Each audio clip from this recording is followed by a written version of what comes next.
जय श्री राम भाइयों और बहनों। आज मैं आपको देवोत्थानी एकादशी के विषय में जानकारी प्रदान करने के लिए आया हूं। देवोत्थानी एकादशी कार्तिक मास के शुक्ल पक्ष में एकादशी के दिन मनाई जाती है।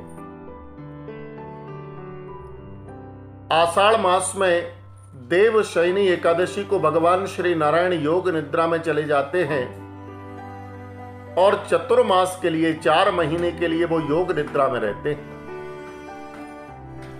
4 मास के उपरांत कार्तिक मास में शुक्ल पक्ष की एकादशी के दिन भगवान श्री नारायण योग निद्रा से जागते हैं। इसीलिए चतुर्मास में विवाह संस्कार इत्यादि सभी शुभ कार्य बंद रहते, नहीं होते।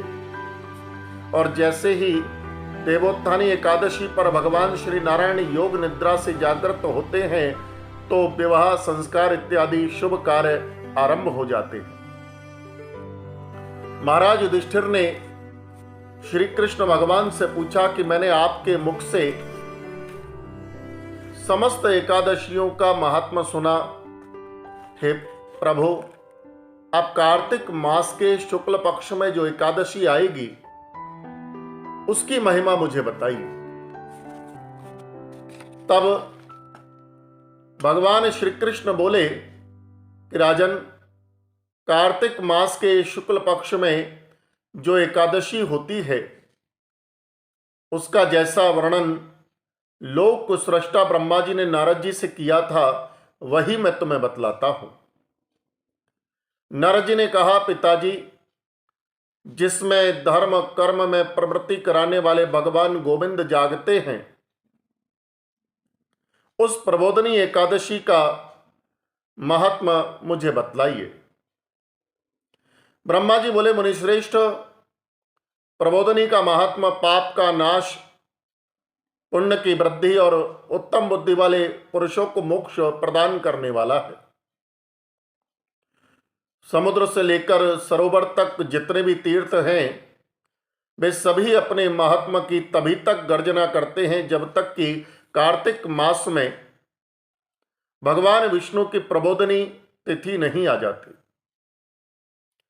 प्रबोधनी एकादशी को एक ही उपवास कर लेने से मनुष्य 1000 अश्वमेघ तथा 100 राजसूय यज्ञ का फल प्राप्त कर लेता है। बेटा, जो दुर्लभ है, जिसकी प्राप्ति असंभव है तथा जिसे त्रिलोकी में किसी ने भी नहीं देखा है, ऐसी वस्तु के लिए भी याचना करने पर प्रबोधनी एकादशी के प्रभाव से वो प्राप्त हो जाती है। भक्ति पूर्वक उपवास करने पर मनुष्यों को हरि प्रबोधनी एकादशी ऐश्वर्य, संपत्ति, उत्तम बुद्धि, राज्य और सुख प्रदान करती है। मेरू पर्वत के समान जो बड़े बड़े पाप हैं उन सबको ये पाप नाशनी प्रबोधनी एक ही उपवास से भस्म कर देती है। पहले के हजारों जन्मों में जो जो पाप किए हैं उन्हें प्रबोधनी की रात्रि का जागरण ऐसे भस्म कर देता है जैसे रुई के ढेर को अग्नि भस्म कर देती है। जो लोग प्रबोधनी एकादशी का मन से ध्यान करते हैं तथा जो इसके व्रत का अनुष्ठान करते हैं उनके पितर नरक के दुखों से छुटकारा पाकर भगवान विष्णु के परम धाम को चले जाते हैं। हे ब्राह्मण, अश्वमेघ आदि यज्ञों से भी जिस फल की प्राप्ति कठिन है वह प्रबोधनी एकादशी को जागरण करने से अनायास ही मिल जाता है। संपूर्ण तीर्थों में नहाकर स्वर्ण और पृथ्वी का दान करने से जो फल प्राप्त होता है वो श्री हरि के निमित्त जागरण करने से प्राप्त हो जाता है। जैसे मनुष्यों के लिए मृत्यु अनिवार्य है उसी प्रकार धन संपत्ति भी मात्र क्षण भंगुर है। ऐसा समझकर एकादशी का व्रत करना चाहिए। तीनों लोकों में जो कोई भी तीर्थ संभव है वे सब प्रबोधनी एकादशी का व्रत करने वाले मनुष्य के घर में स्थित रहते हैं। कार्तिक की हरि प्रबोधनी एकादशी पुत्र तथा पौत्र प्रदान करने वाली है, वंश वृद्धि करने वाली है। जो प्रबोधनी की उपासना करता है वही ज्ञानी है, वही योगी है, वही तपस्वी है और जितेंद्रिय है तथा उसी को भोग और मोक्ष की प्राप्ति होती है। ब्रह्मा जी कहते हैं कि प्रबोधनी एकादशी को भगवान विष्णु के उद्देश्य से मानव जो स्नान दान जप और होम करता है वो सब अक्षय होता है। जो मनुष्य उस तिथि को उपवास करके भगवान माधव की भक्ति पूर्वक पूजा करते हैं वे 100 जन्मों के पापों से छुटकारा पा जाते हैं। इस व्रत के द्वारा देवेश्वर जनार्दन को संतुष्ट करके मनुष्य संपूर्ण दिशाओं को अपने तेज से प्रकाशित करता हुआ अंत समय श्री हरि के वैकुंठ धाम को जाता है। प्रबोधनी को पूजित होने पर भगवान गोविंद मनुष्यों के बचपन, जवानी और बुढ़ापे में किए हुए 100 जन्मों के पापों को, चाहे वे अधिक हों या कम हो, धो डालते हैं।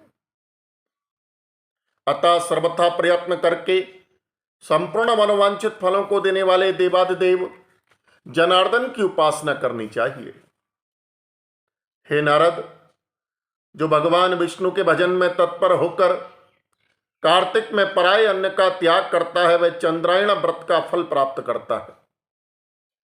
जो प्रतिदिन शास्त्रीय चर्चा से मनोरंजन करते हुए कार्तिक मास व्यतीत करता है वो अपने संपूर्ण पापों को जला डालता है और 10,000 यज्ञों का फल प्राप्त करता है।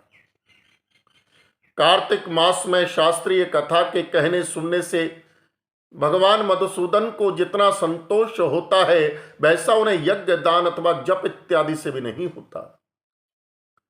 जो शुभ कर्म परायण पुरुष कार्तिक मास में 1 या आधा श्लोक भी भगवान विष्णु की कथा कहते और सुनते हैं उन्हें गौदान का फल प्राप्त होता है। महामुनि, कार्तिक में भगवान केशव के सामने शास्त्र का स्वाध्याय तथा श्रवण करना चाहिए। हे मुनि श्रेष्ठ, जो कार्तिक में कल्याण प्राप्ति के लोभ से श्री हरि की कथा का प्रबंध करता है वह अपनी 100 पीढ़ियों का उद्धार कर देता है।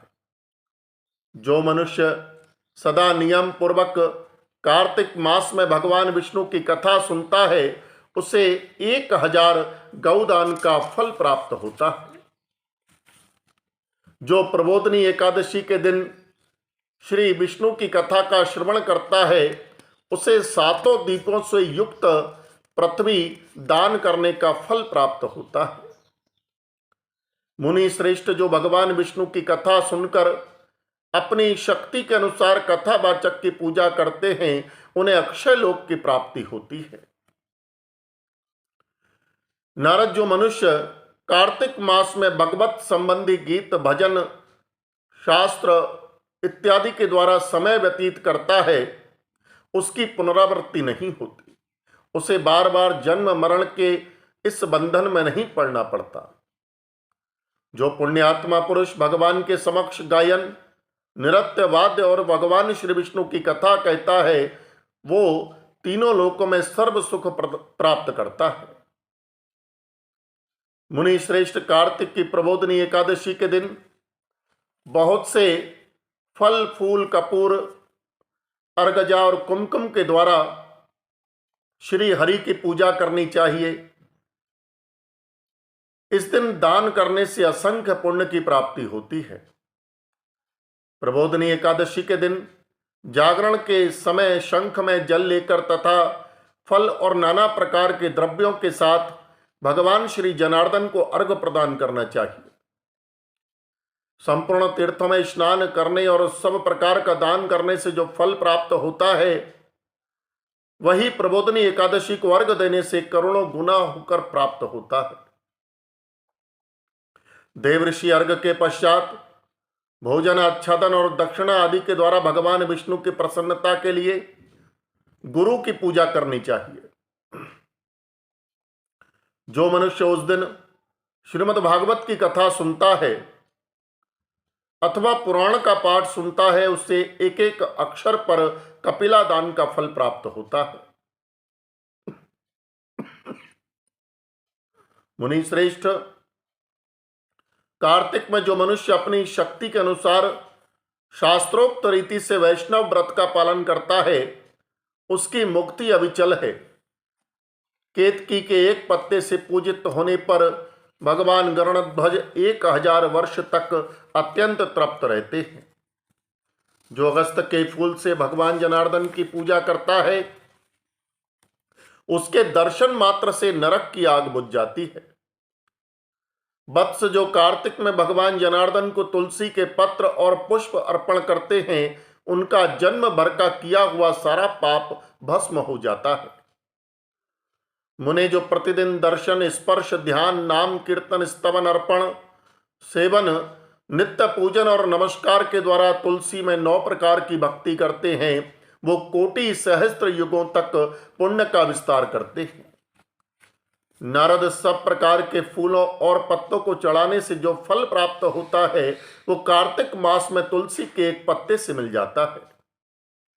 कार्तिक आया देख प्रतिदिन नियम पूर्वक तुलसी के कोमल पत्तों से महाविष्णु श्री जनार्दन का पूजन करना चाहिए।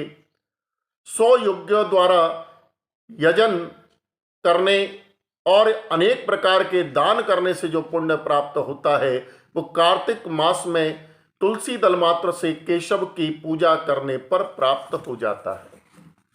तो इस प्रकार ये हरि प्रबोधनी एकादशी का महात्मा और कथा मैंने आपको श्रवण कराई। मैं पंडित भूदेव शंखधार अपने YouTube चैनल में आपका हार्दिक स्वागत करता हूं। मुझसे जुड़े रहने के लिए कृपया मेरे चैनल को सब्सक्राइब कर लीजिए और बेल आइकन भी दबा दीजिए, ताकि मेरे नए नए वीडियोज निरंतर आप तक पहुंचते रहें। जय श्री राम भाई और बहनों।